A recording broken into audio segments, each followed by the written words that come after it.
Today, I wish to discuss an issue that has been trending over the last 1 to 2 weeks, and that is the matter of whether Nairobi gubernatorial contestant Johnson Sakaja, who now prefers to be called Johnson other Sakaja, has a degree or not.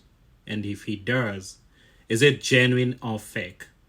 Ladies and gentlemen, join me as I take an incisive dive into my position on this matter.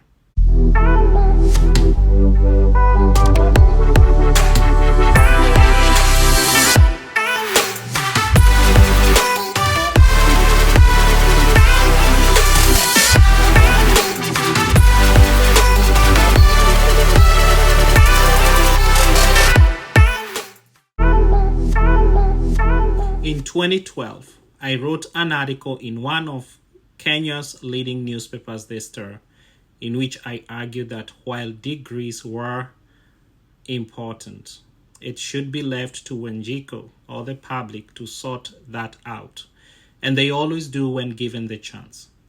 I gave the example of the United States, where such a law exists, yet the number of those with a degree have progressively and over the years, over the decades, have increased.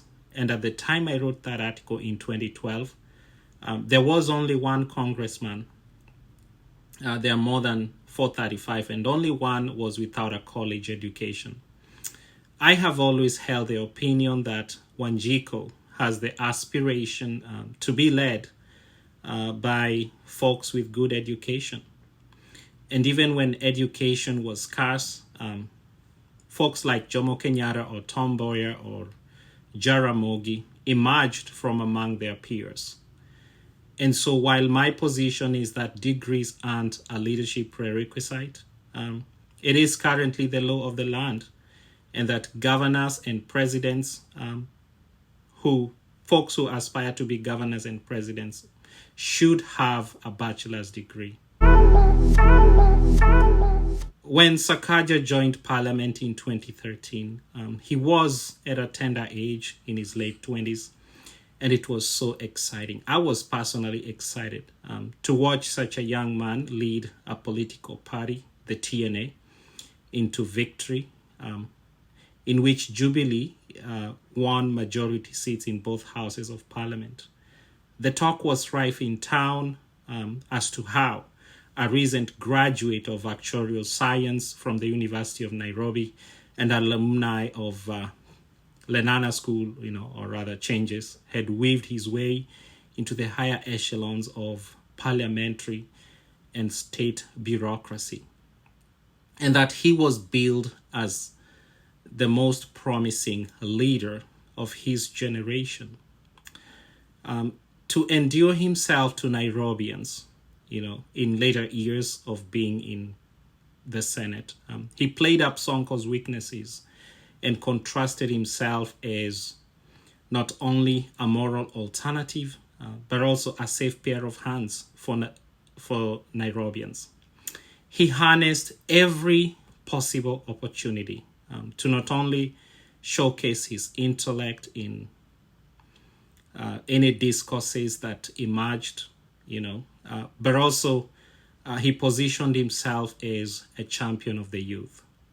At one point, he succeeded in getting the appointment of otile activist Mary Wamboi.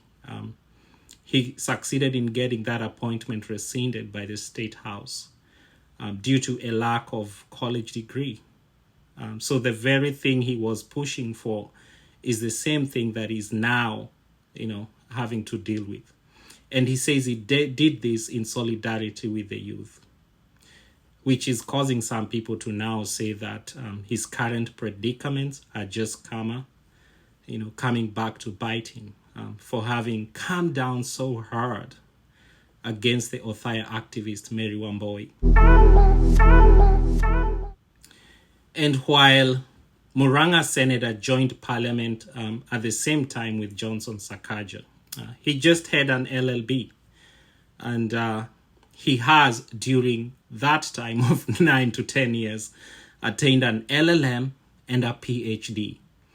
So it's a clear demonstration that Johnson Sakaja had ample time and the resources, to pursue not just a bachelor's degree, but also an advanced degree. Let's clap for the Murang'a senator.